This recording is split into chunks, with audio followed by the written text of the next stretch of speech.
for tonight. Our chair and vice chair are absent. So the first order of business before proceeding to the agenda is to elect a temporary chair. So we need a nomination for that. I nominate Mike Clayton. I nominate Mike Sullivan. Is there a second for either of those? I'll second Mike Clayton.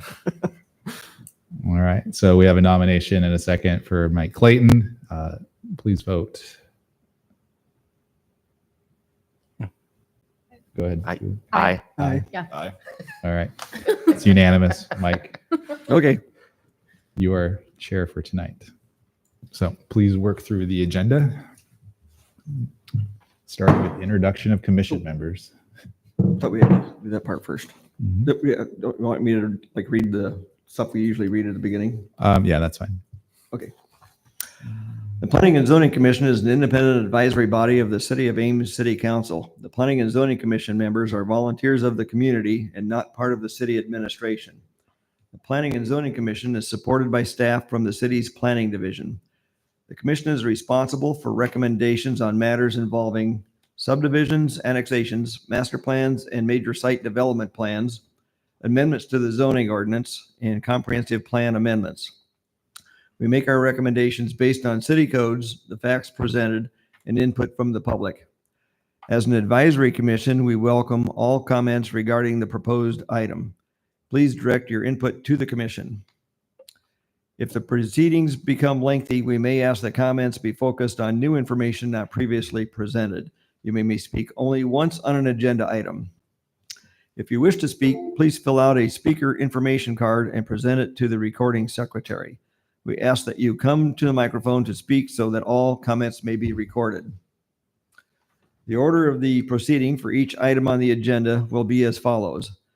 City staff will present the staff report regarding the agenda item.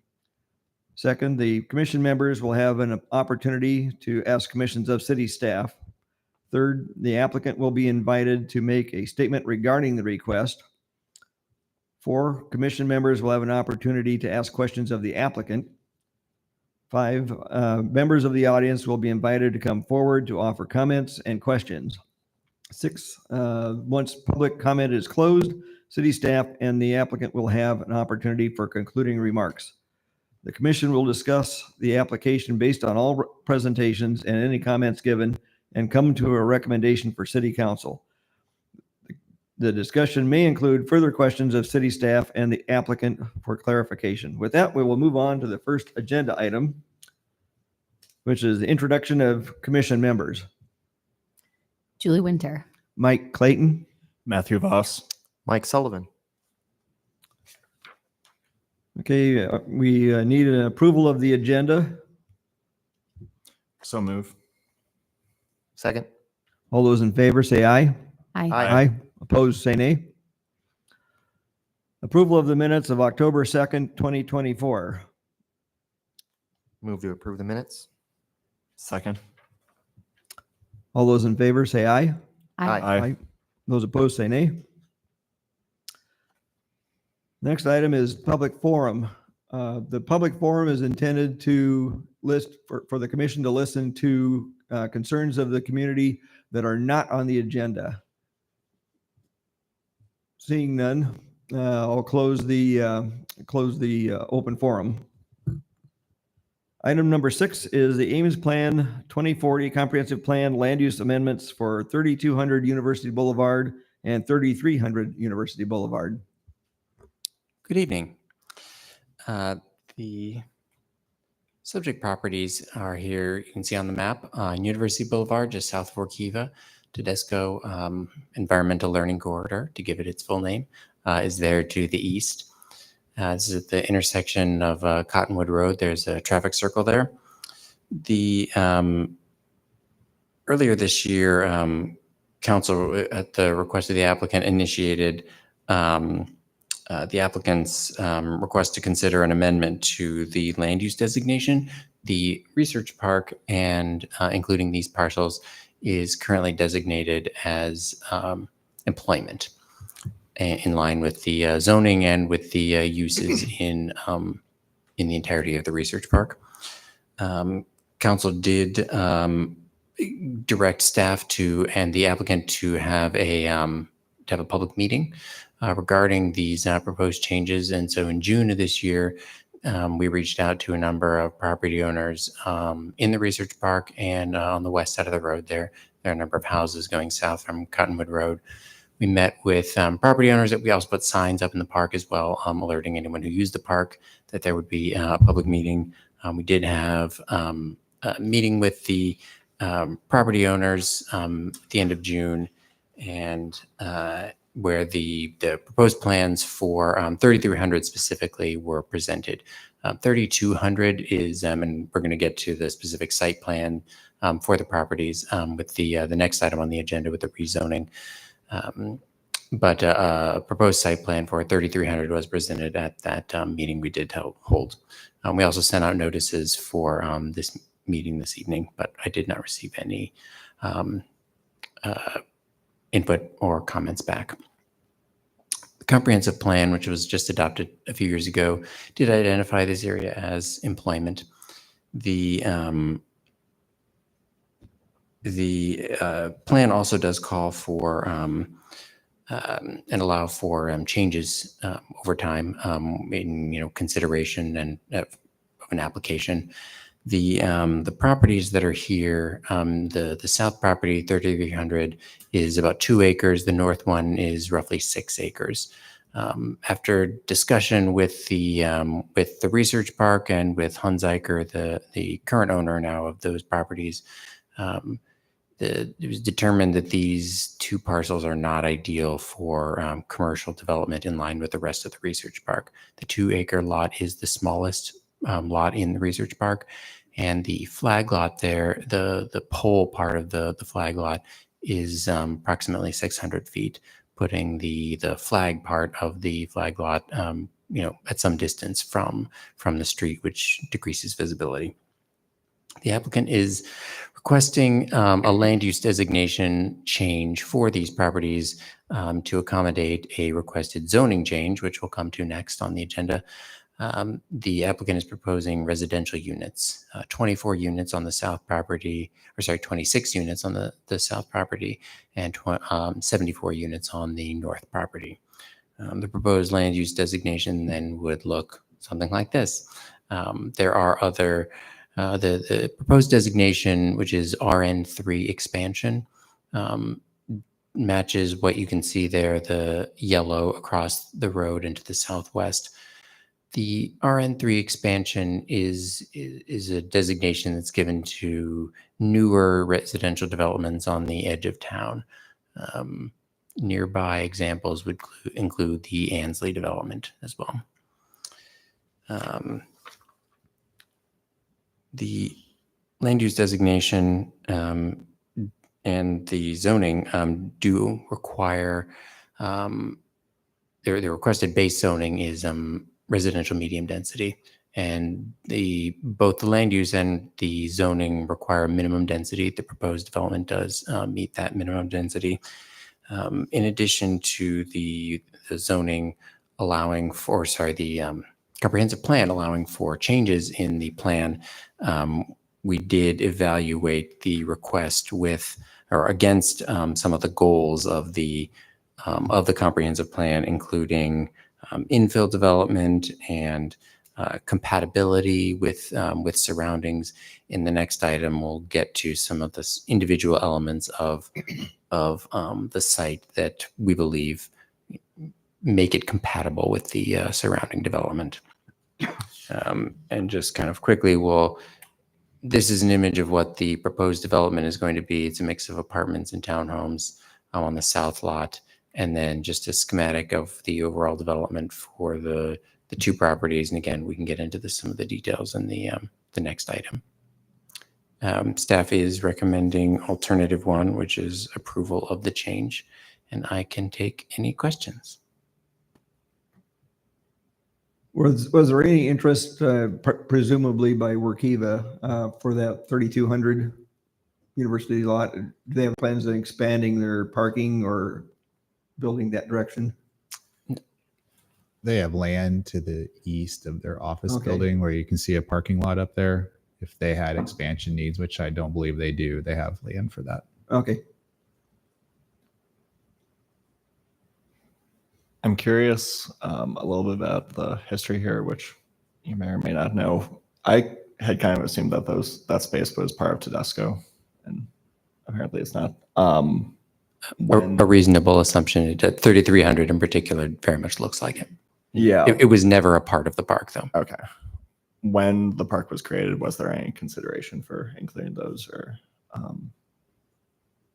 I guess how did we end up with these sort of unique lot sizes and You things? have to go back to 2014. The park was a product of the research park engaging with the county conservation department to create the Tedesco Learning Center. So the city did not mandate a park be created. It was the research park that said that they wanted to have a central open space with some environmental features and to treat stormwater. So it could have just as well been private open space and never been a public park. It was only that partnership that the research park sought out that caused that to become a park. So in our eyes, the development area, especially the piece at the roundabout site, or the small piece at the roundabout, that was always shown as a piece for development. I would agree the flag lot never really got into anybody's vision, probably because it had an old farmhouse on it and it wasn't really viewed as a prime development site because it is so far removed from the street. But in the sense of planning for a park, that was not an element of the initial master plan. It was just intended to be open space with stormwater management in it. So I know earlier this year there was a mixed use development that was approved in the hub area. Has there been any residential approved outside the hub area in the research park? No. It's not allowed outside of the hub area. Right. I mean, has there ever been a situation like this where this has come and I think the answer is no to that, where there's been okay. For the research park, no.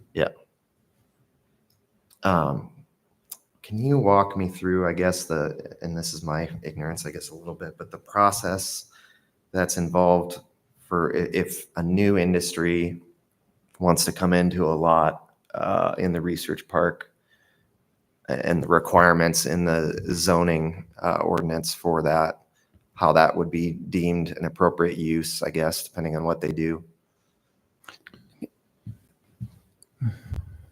So so if it's an existing building, there's no review except for building code and fire code compliance.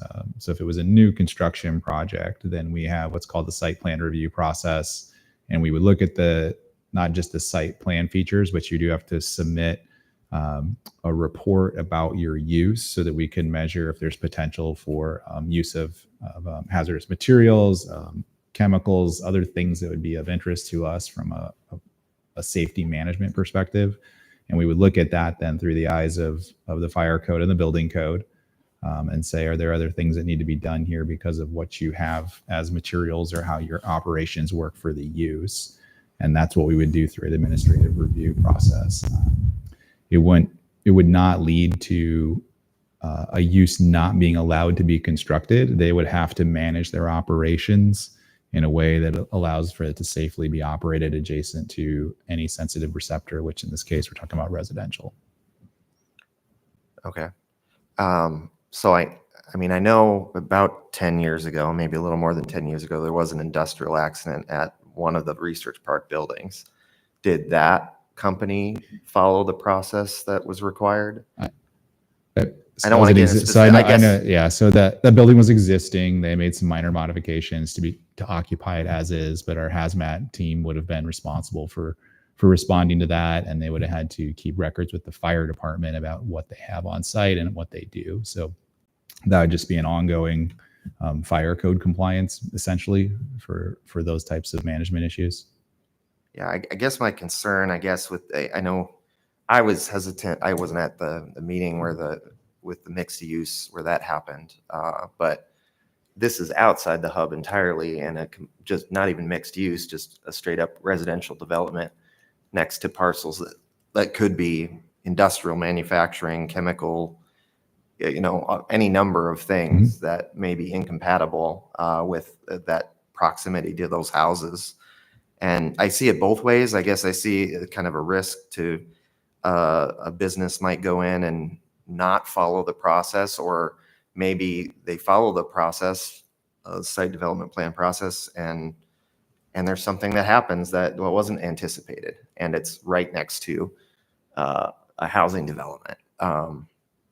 And I also think the other way, where if we allow the research park to kind of be carved up for residential development next to possible lots available for industrial uses and for the development of companies from the university, will that restrict? I know in the packet it says you think not, but I find it hard to believe that it won't if this sort of thing continues to expand beyond the hub.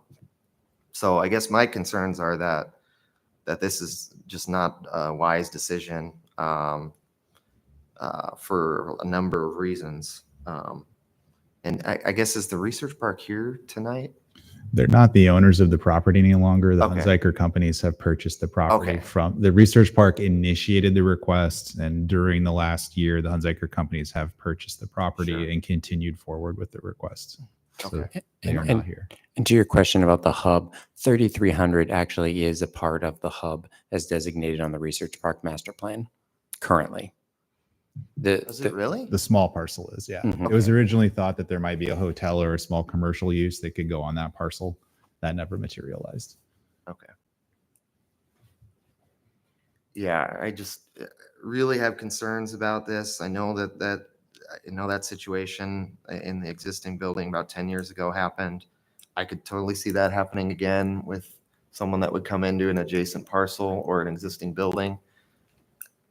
Just have a lot of concerns about that, I guess. So, but thank you for the answers. I guess that kind of brings up a question for me then is where are industrial parcels right now adjacently? I don't think we got a full blown out map. Right now, everything that's Do you have adjacent to the- these proposed parcels are Do you have a just Plan zoned 2040 map? A zoning map you employment. can put up. I don't have one with me. I can pull Okay. it up on the website if you want. So what are you looking for, Julie? Well, I mean, related to Mike's comment about what would, if we're thinking about potential future uses, how close are the other parcels that, because we've got Workiva up north, and that's already kind of, they've been there, they're not doing a ton of industrial stuff. The actual park area is not going to be expanded in the future. And you've got McFarland and Economic Development Corps on the south. So I feel like, I guess I don't know where the potential industrial parcels are that might be adjacent to this residential use. So for the 3,300, there would be none that are like immediately abutting. Okay. The 3,200 piece, as it stretches east, there are one or two vacant lots just to the northeast of it. Just to the north of. On the- South okay. Loop Drive is where Okay. their frontage is. But as Mike was alluding to, the issues of a hazmat release are not confined to 100 feet from a property. If it's a chlorine gas leak or something along those lines, it's gonna plume and go further. So Okay, so the If- issues are kind of to the east, northeast. it'd be north and to the east. Yes, Okay, that's where I'd say the first and second phase of the research park is what we're talking about. Yeah. So the second phase would be where users could be that would be in somewhat close proximity to 3,200. I think we kind of answered the question with just your existing maps. Those were adequate, so. So just to clarify though, if Workiva happened at some point in the future and no longer to occupy that building or that parcel, someone could come in and they might not be suited for a heavy industrial type of. Yeah, but we'll just say R&D, which is a more realistic use, right? So yeah, R&D use can go straight into that building, subject to compliance with whatever building code occupancy classifications apply and whatever fire code requirements there are for management of hazardous materials. Okay, thank you. Now, if I remember right, when we had discussion initially about the proposed residential areas over there by the hub or in the hub, there were no industrial activities now that had anything that was, Correct. So that in the hub area, part of the justification was there was no user anywhere near the site. Mhm. because they were undeveloped in that hub area versus this, you're starting, especially the 3200, you're starting to creep towards existing industrial development. And then I think for staff, we're conscious of that issue. I think we looked at it more from a opportunity perspective of industrial land versus housing. We do have housing immediately across the street. Wessex is immediately across from Workiva.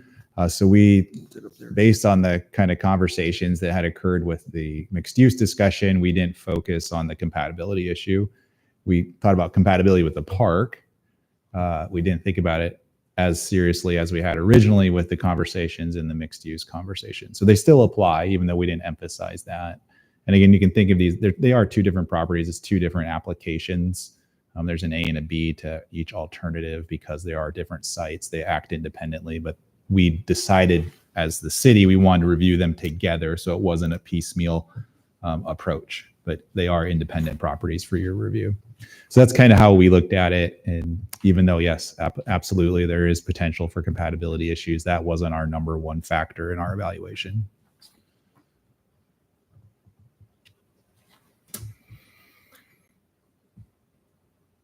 I guess I would say probably with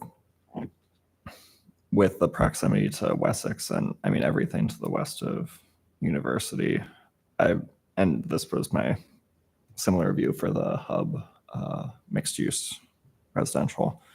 I'm a little bit less concerned about the industrial and hazmat possibilities. But just because it is a much larger space and because it's not mixed use, I am a little bit more just wondering if it's the best use. So I know you talked a little bit about on 3300, how there was some thought at one point about a hotel or something there. I guess, and it was brought up in here that they are not great lots for industrial or commercial. How, and this might be a question for the applicant, but how much investigation or how much interest or how much work has been put into looking for potential businesses that would go into these lots? I mean, that would have to be a question for the applicant. I feel safe to say that in 9 years of owning that lot, they would have built on it if somebody wanted to build on it. That's fair. And I think, I mean, the research park was pretty clear. They think adding housing is good for the research park, but I don't think that made them say no to any other opportunity on these properties. So does that kind of help answer the question? Like, I don't think they turned anybody down just because they like the idea of housing. They would have absolutely taken another user if it was available. That's my impression. They're not here to speak to that, but that'd be my impression of working with them over the last 10 years.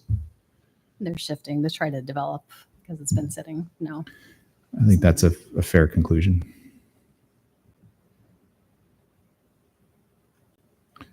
And that is not always a reason to change your land use plan. Just want to be clear that each one is a case by case basis. It sits vacant for 10 years doesn't mean the city has to change its view of that land.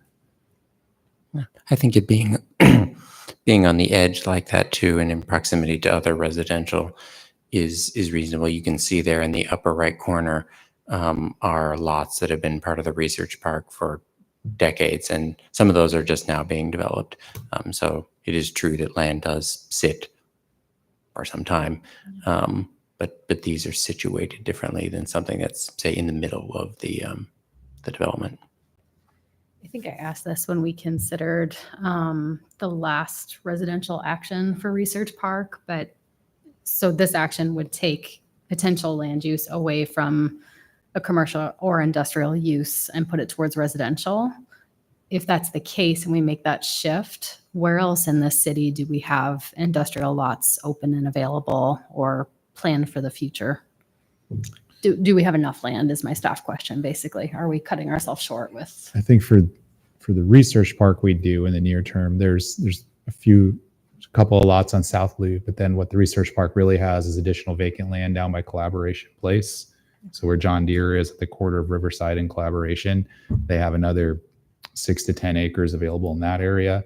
And then they also have in their master plan to go another quarter of a mile south of the current build out of the site and do another phase. So there is more land for the research park somewhere, and they actually own additional land right outside of the city. So in their mind, they have 80 to 120 acres of long-term availability of land. It's not immediately available, but it could be made available. So that's one of the reasons. I believe that's one of the reasons why they didn't view this as a critical piece. Now, your general question, we have Prairie View for large intensive industrial, which doesn't even belong here. So I think our answer should be really confined to research park opportunities. There's other industrial and other places that would never come here in the first place. Gotcha. Thank you.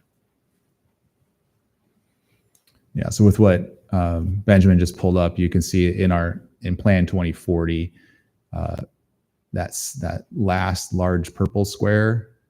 So go down south there to the edge of the city, right there. So that last 160 acres is just to the south of that cursor that's outside the city. That's almost 160 acres owned by the research park. So they've acquired that with the intent of controlling future expansion in the area. So we accounted for that in Plan 2040, that long-term success of the research park would necessitate more land between Riverside and Airport, or Riverside and University.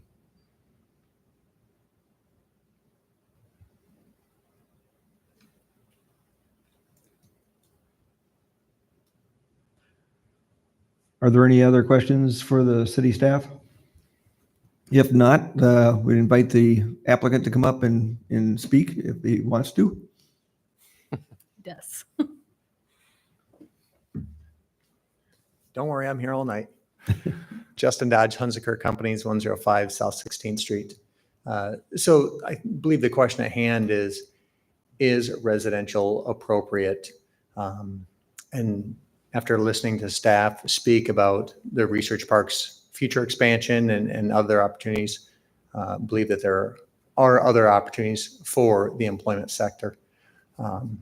However, I want to speak a little bit about residential. And I was thinking about this as staff was presenting.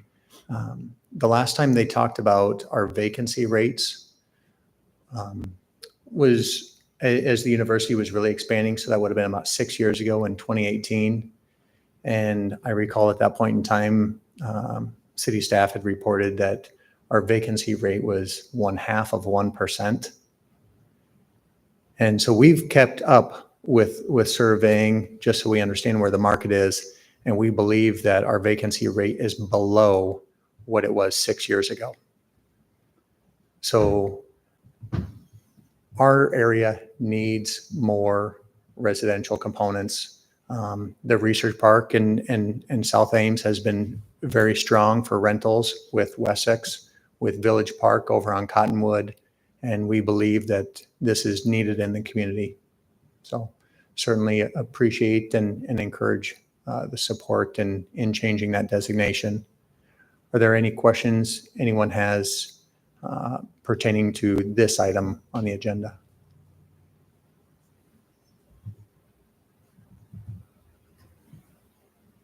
Very good. We'll talk more on the site plan next. Okay. Thank you. Is there anybody from the audience that has any comments? Seeing none, we'll close the comment period. Is there any other discussion amongst the commission? Well, I guess I just want to say, like, I completely recognize and agree with the need for additional residential and housing in Ames. That's something that's a major problem, and it's something that's being addressed that we're working on. I just don't think this is the way to do it, and I think it's a slippery slope. I mean, is the research park just? I mean, the idea behind the research park is different than what this is being described as, I guess, in my eyes. This restricts the future uses of it.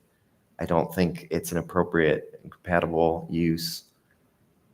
I worry about another company coming in at an adjacent parcel and having an issue, and someone buying a house that in that development and something happening. And so that's my concern. That's driving my decision on this one. And I think we do need to find areas for additional housing in Ames. I don't think opening up the research park to kind of free will residential development is a good idea. So.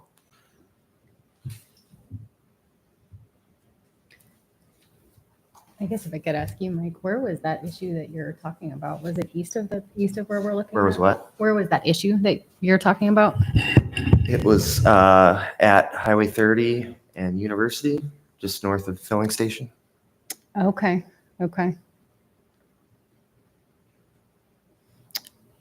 I mean, I guess one argument against what you're saying, and I support what you're saying and that you're saying it, but the same could happen. We already have Workiva adjacent to Wessex right up there. I see those open adjacent parcels over there, and I know that there's a question mark there, but I hate to say it, but I also think that would be a great place for an apartment. I would want to live there if I were still renting. Of course, not if there were a chemical spill, but you can't. Well, and I agree too, especially the 3,200, I don't see a good use for it. And I think that would be a good use for it. And the proximity of the open lots that are adjacent, they aren't really adjacent. There must be several hundred feet between the northeast corner of the 3,200 and that first lot.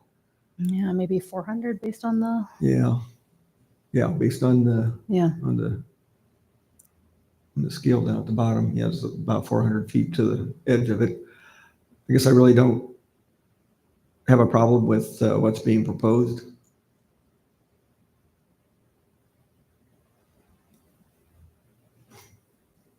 If there are no other comments, I'd entertain a motion.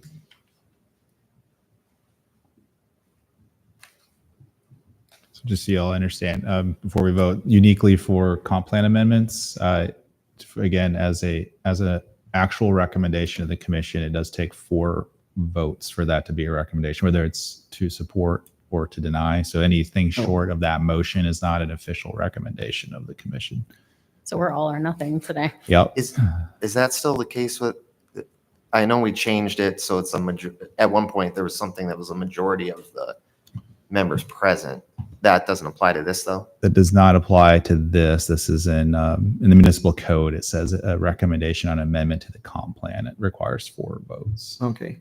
So do we just wait then until after the next? Well, you can. I don't- Well, I mean, there's been no motion, so I'm just saying this has happened before, and it's gone different routes. So we'll just see how a motion goes, and then see what that means.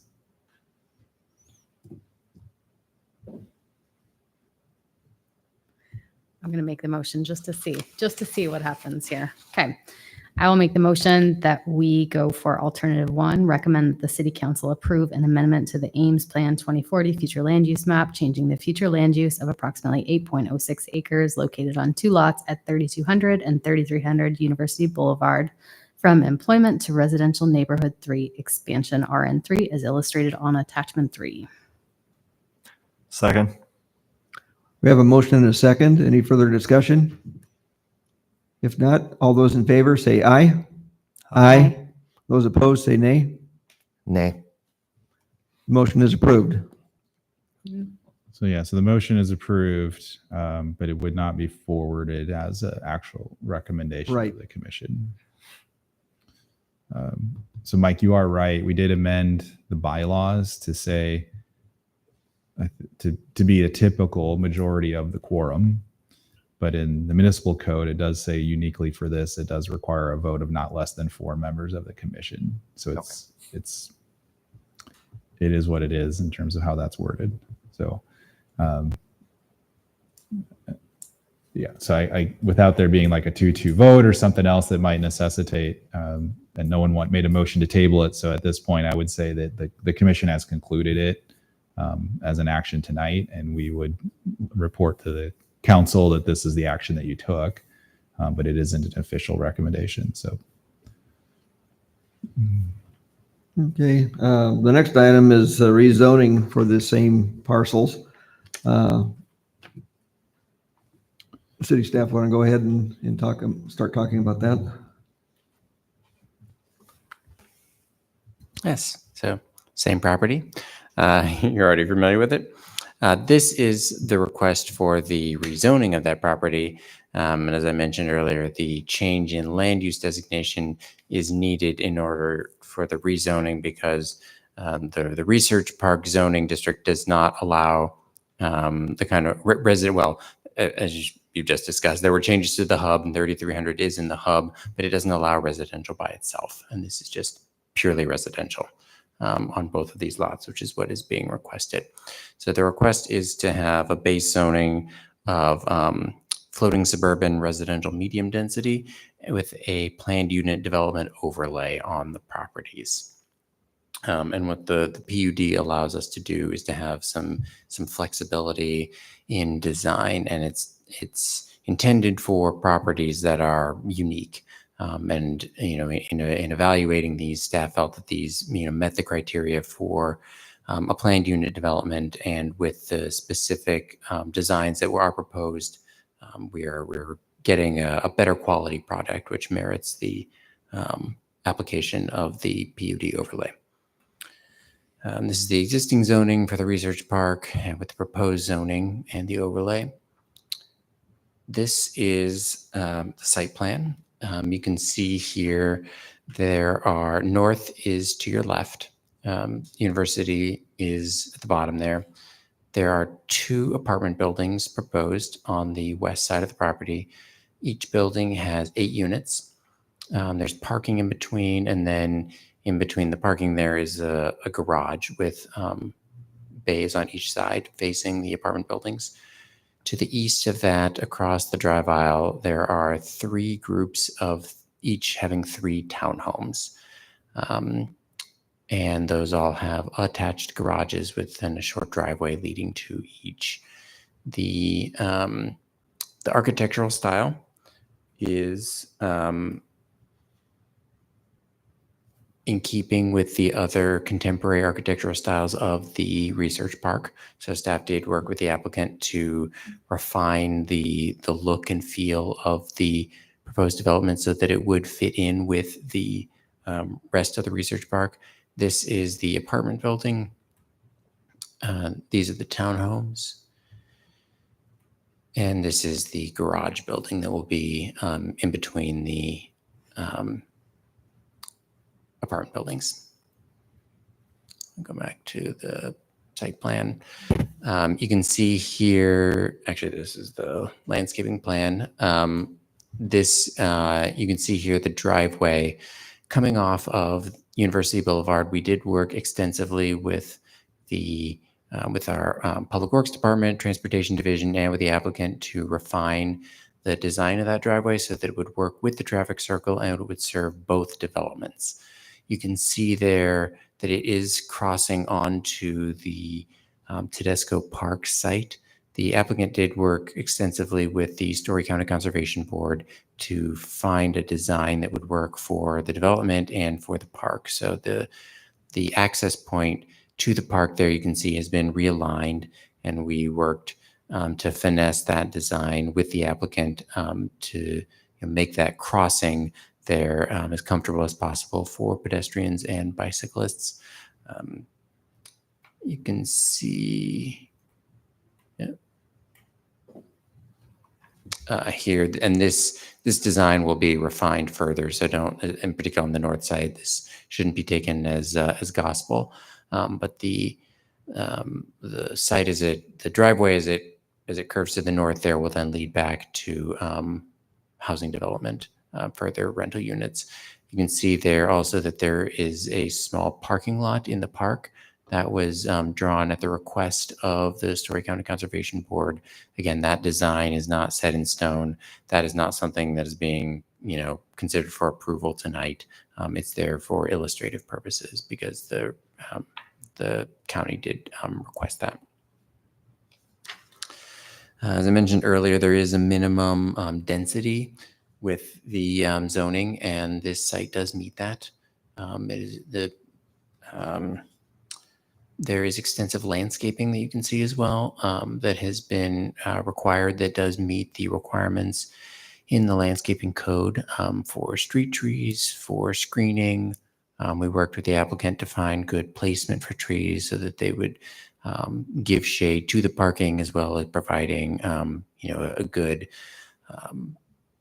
aesthetic along the front of the property as well for passersby, either in vehicles or bicycles or pedestrians.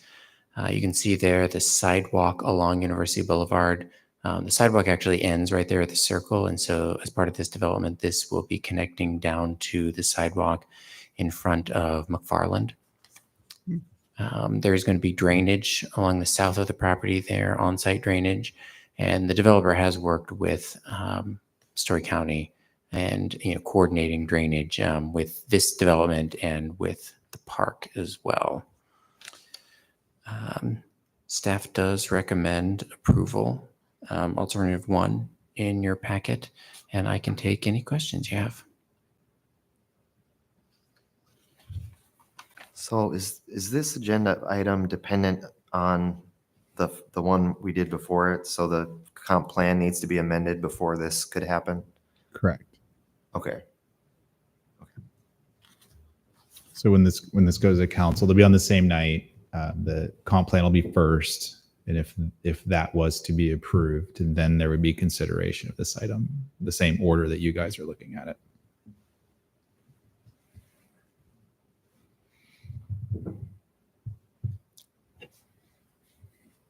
Could I get some clarification on the differences between what exactly the proposed alternative is for 3,300 versus 3,200 as far as like how solid the proposed plans are and Yeah. where we are at in the process, I guess. Yeah, good question. So this is also requesting for a major site. What you see in front of you will be a major site development plan. So this will be, what is built in the plan. For the north property, it's basically the schematic.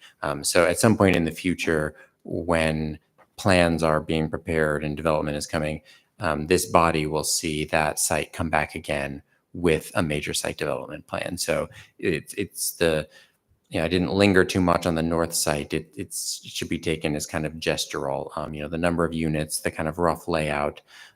We wanted to get the PUD applied to both properties together. And, the major site development plan will be approved. Council will consider the zoning and the site plan together for the zoning for both properties, the site plan for the south one. But then at a future date, a future major site development plan will need to come back for the north property. And at that time, there will need to be further public outreach. We'll do notification and we will go through this process, and it will come back to this board and then go to the city council for approval. Great. Thank you.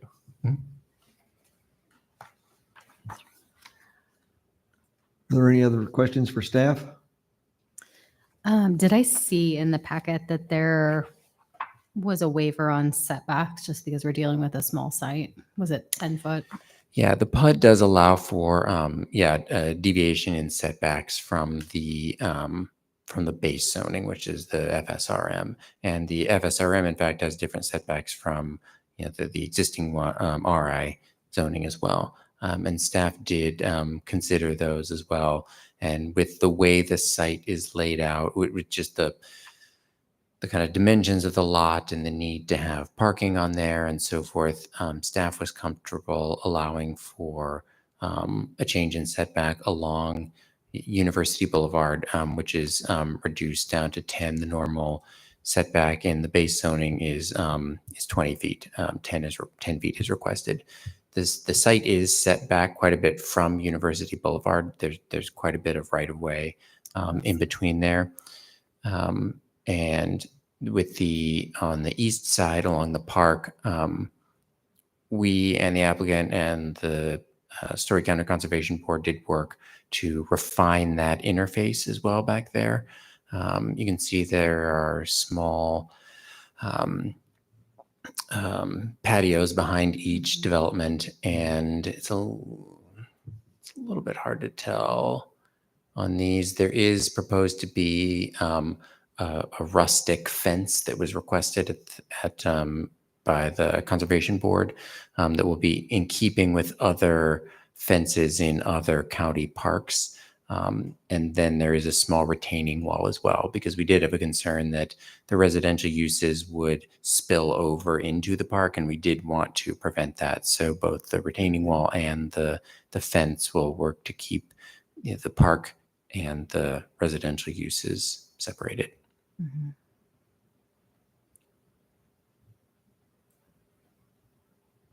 The retention area to the south end on there on the right side of the, Mhm. that'll be like a dry retention area, I believe that is correct. That it will be dry. dry and then, yeah, just wet whenever there's a lot of rain or whatever. Okay, that makes sense. So there won't be standing water except for short periods of time. I believe that is correct. Yes. I definitely like the landscaping addition because I do feel like you have to put the parking somewhere, but it is really up against University. But I guess you're right that there is a fair setback, that there is a fair right of way there. So it seems like, based on the schematic, that it's almost right up against the road, but I think it's just because of the landscape. And I'm just going to chime in for a second. So if, as we noted, this piece was in the hub area, the maximum setback in the hub area is 20 feet. Oh. 0 is permissible. So if this was a commercial building, it wouldn't be even considered a deviation. It's because it's being switched to a residential designation that we apply a residential setback here. So it is interesting to think of it one way or the other if it was a commercial building versus a residential building. It would just be nice to, I think I like the design, just knowing that this is a thoroughfare into town. You're going off of 30, through University. You want to keep that looking good. So Yeah, I definitely echo that comment about the landscaping.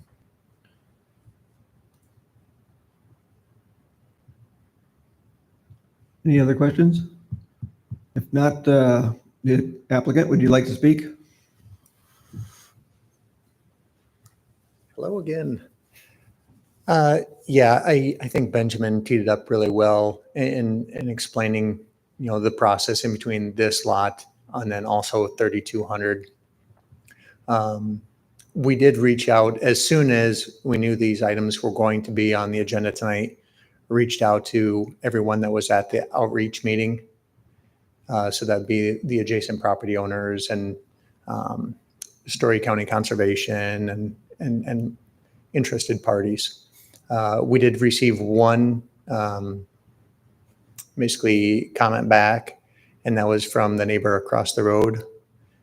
And her only concern was double checking the landscaping to make sure that it helped with screening to her property.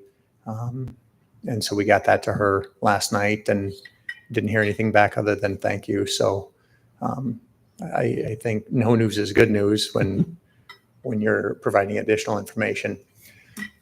Speaking about the buildings a little bit, we've built these 8 plexes are actually the last ones that we did on Aurora.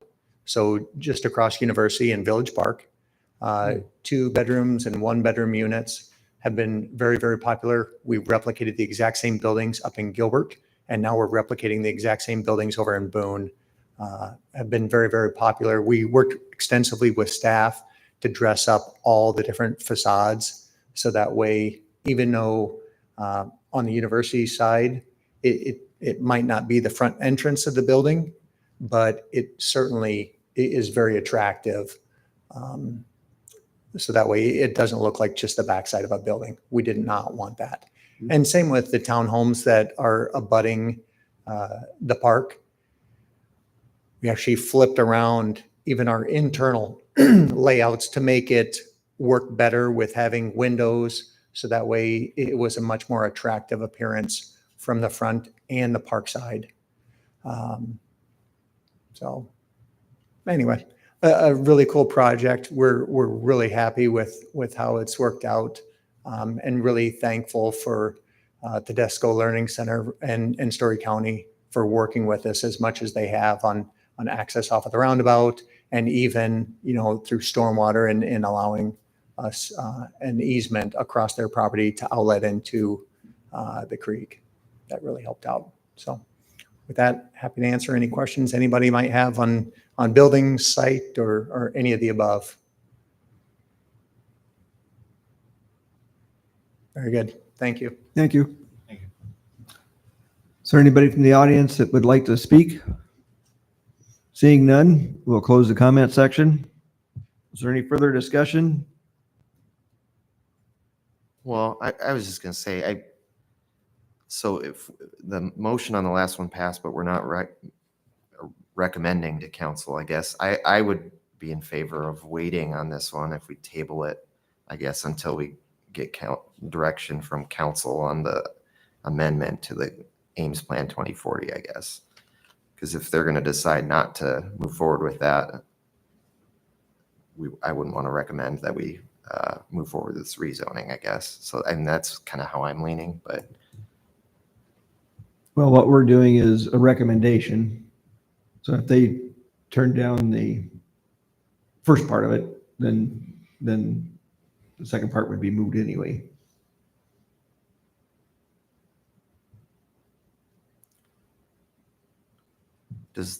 Kelly, does this one also require 4, or does it? It does not. It's just this the one's majority of the quorum. The only one is the comp plan amendment that requires 4 members to vote. Everything else is majority of the quorum. So it'd take 3 votes to recommend approval on this. Is there a motion? Move to approve or recommend alternative 1. The Planning and Zoning Commission may recommend that the City Council approve the request for rezoning of both 3200 and 3300 University Boulevard from RI Research Park Innovation District to FSRM Floating Suburban Residential Medium Density with a PUD planned unit development overlay and site development plan for 3300 University Boulevard, and B, PUD overlay with master plan for 3200 University Boulevard, allowing for duplex and apartment dwellings not to exceed a total of 74 units, retain the OE overlay. We have a motion. Is there a second? I'll second. We have a motion and a second. All those in favor say aye. Aye. Those opposed say nay. No. The motion is approved.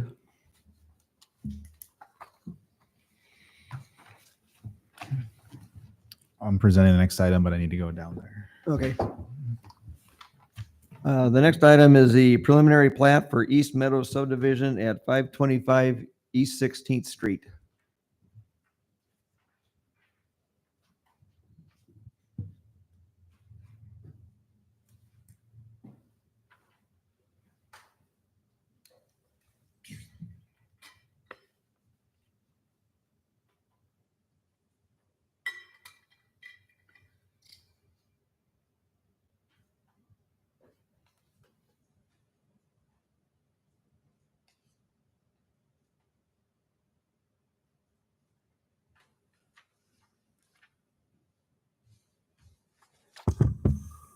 Tonight, you're looking at a commercial subdivision as a preliminary plat off of Southeast 16th Street. So the plat encompasses nearly 80 acres of land, but the majority of it is going to remain as outlots that are unbuildable as part of the project. So this location map illustrates how the site is just to the north of Menards, and you can pick up that Iowa Creek and Skunk River are just to the northeast of here. So the confluence of those two do occur on the northeast corner of this site. And while we're looking at this, one of the main issues with this subdivision is not just the typical lot layout, access, public infrastructure requirements, but the presence of the OE overlay, which is part of our zoning, which reflects the boundaries of the floodway of both Iowa Creek and or Skunk River. And so in this case, what we do with an OE overlay is we do require that before any development activities, which includes grading, and in this case, there's stormwater conveyance that is being created across the OE to release into the Iowa Creek, which then goes into the Skunk River, that an environmental study is done to look at natural resources and then to mitigate any potential impacts to natural resources in these areas. With this particular project, the assessment determined that there was no impact. There was no resources present, nor were there any potential impacts of significance to any resources in the area. So staff is supporting the stormwater design, which includes a detention pond in the pink area that's in the OE, and then a small amount of drainage improvements that are going to go through that east parcel and then release into the Iowa Creek. For the most part, that green parcel that I show up here is just going to be farmed land. There will just be a small amount of that is used for stormwater conveyance. So now I'm going to go to the plat. Oof. Actually, I went past it already.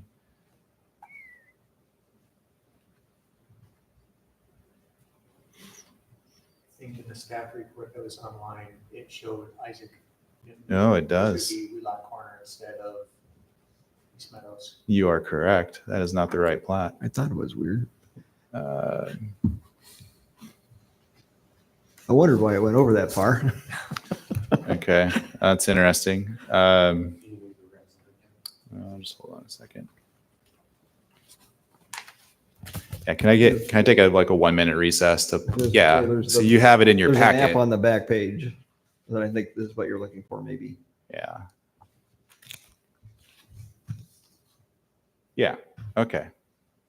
So okay. Yeah. So those first 2 pages, sorry, just after the zoning and location maps, those are not the plat that we're looking at. This is the plat we're looking at. I knew I had seen this on Friday when we were publishing it. I guess we missed the middle pages there. So what I was talking about is Outlot C is that large piece that was shown as ag zoning and will remain for ag purposes. And this indicates how there's going to be stormwater conveyance out of the outlot here and then through to the site. And eventually it gets over and it just kind of ends at a natural depression, which then conveys water into Iowa Creek. So then for the actual plat with the new lots that are being created, we have 6 lots, 3 along Southeast 16th Street, and then a cul-de-sac is proposed to be built to create access back to 3 more lots in the back of the site. The important thing with this layout is that access is restricted along Southeast 16th Street. So lot 1 and 2 have only access off of the new cul-de-sac street. They do not have direct access to the arterial street. And then lot 3, it has a unique situation where Outlot C has an existing access point right here. And we've agreed that as an existing access point, it can become a shared access point where lot 3 does not have a new driveway onto Southeast 16th Street. It can share a driveway that would otherwise be used for Outlot C. So that eventually would be improved as a paved driveway, and it aligns with the easternmost driveway of Menard. So it meets our typical traffic engineering SUDA spacing requirements between intersections and driveways, and it's being used as a sole point of access for Outlot C and for lot 3. Otherwise, you can see there's a number of utility easements. There's a large sanitary sewer trunk line on the east side of the site that'll be protected and preserved in place. And then there are utility extensions into the site for water and sewer that'll serve the new lots. Then I do want to point out one other outlot in this project. I mean, there's more outlot area than there are buildable area, but that's what we're looking at. So you have the mobile home park just here to the west. Outlot A is another outlot that is primarily just for access to get around the development lots and then getting back to Outlot B and also potentially to Outlot C. So it acts as a bit of a buffer between the development area of the mobile home park and the build up lots, but it's for the most part just a temporary access point to the back. And that pretty much describes all of the intended uses of the lot and of the lots and the improvements proposed with the plat. Are there any questions for me? The 2 accesses off of Southeast 16th Street, are those opposite the entrances to Menards? The lot 3 one is, and I believe the cul-de-sac is as well. Yeah, so just down here you can see this lot line right here. Mhm. This is a vacant lot adjacent to the driveway of Menards. So the Menards driveway would be essentially right here. Okay.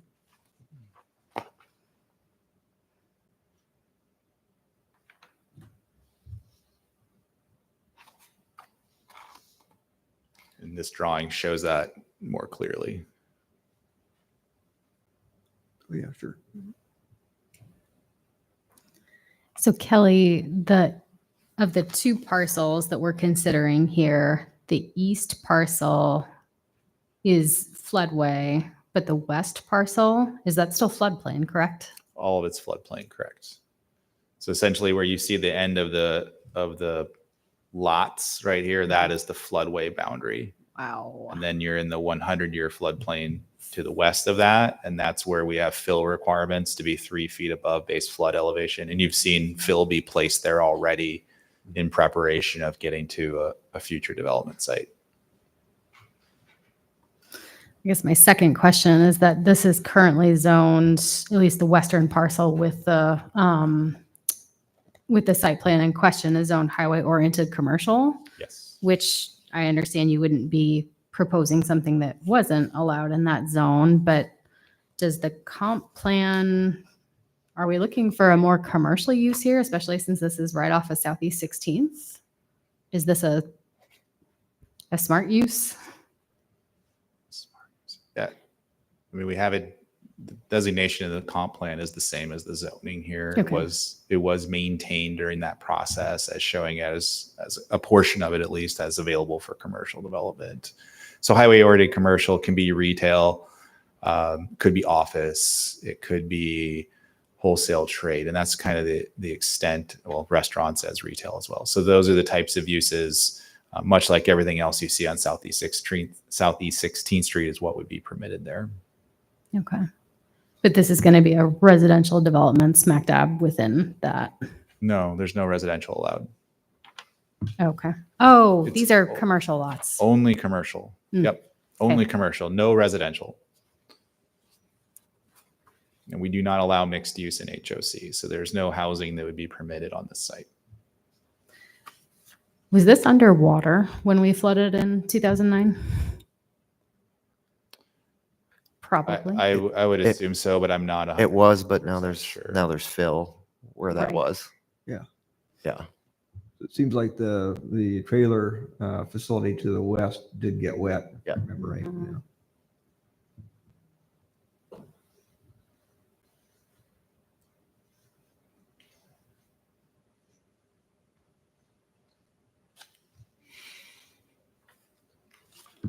But just to be clear, so the recommendation on this is to approve this, but make sure that any approval with the floodplain permit and all the floodplain regulations are met. Absolutely. So- right. There's no way to avoid that. Yeah. I just wanted to be Just clarifying. going to be clear to everyone that that's still, and it has been already reviewed. It's just we don't issue a floodplain permit until the plat is actually approved. It has been reviewed for conformance, though. And one of the key things was also to make sure that the stormwater didn't trigger a need for an evaluation of a no rise certificate because it was work in the floodway, and we've determined that that is also true. So again, if this is approved as a plat, the issuance of a floodplain permit will be done just to authorize the work and then have an inspection at the end to verify it meets the requirements.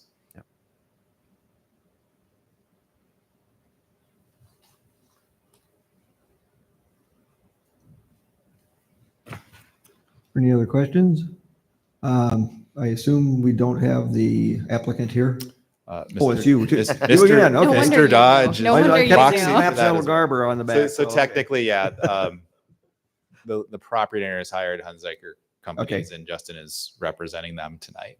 Okay, Justin, would you like to speak? He is not the property owner. It's your busy night tonight. Like I said, I'm here all night.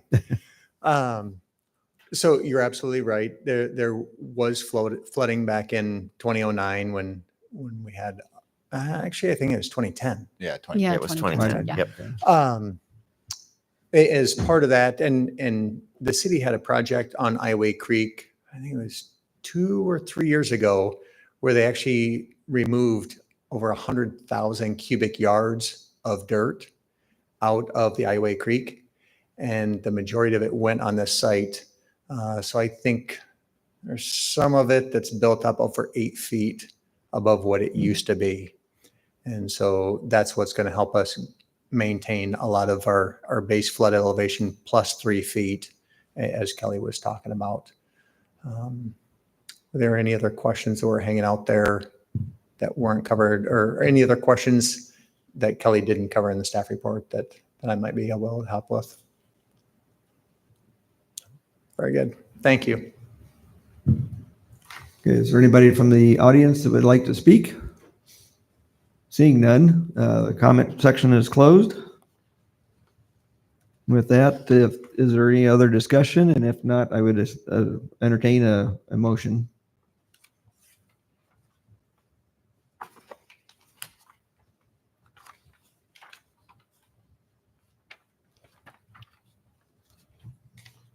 Well, I'd like to do this one if no one has any discussion. I'll move for alternative one. Planning and Zoning Commission can recommend that the city council approve the preliminary plat for East Meadows subdivision, subject to approval of floodplain permit by the city of Ames. Second. We have a motion and a second. Any further discussion? If not, all those in favor say aye. Those opposed say nay. The motion is approved. Well, the next item on the agenda is commission comments. Anybody have any comments? Okay, I'll do it. Do you have anything coming up for the next meeting? Maybe. Maybe, okay. Okay, staff comments. I just think I'll keep you apprised of the discussion that you had in September for a text amendment related to the Romero House that went to City Council in October, and they tabled the item and directed staff to hold an additional public meeting, which we're going to hold on November 19th. And pending the outcome of that meeting, we'll reschedule the City Council consideration of that item. So that was a pretty involved full house discussion for that item. You guys also looked at that, but just wanted to keep you apprised of that as a kind of a thing that's going through that's been a lot of conversation.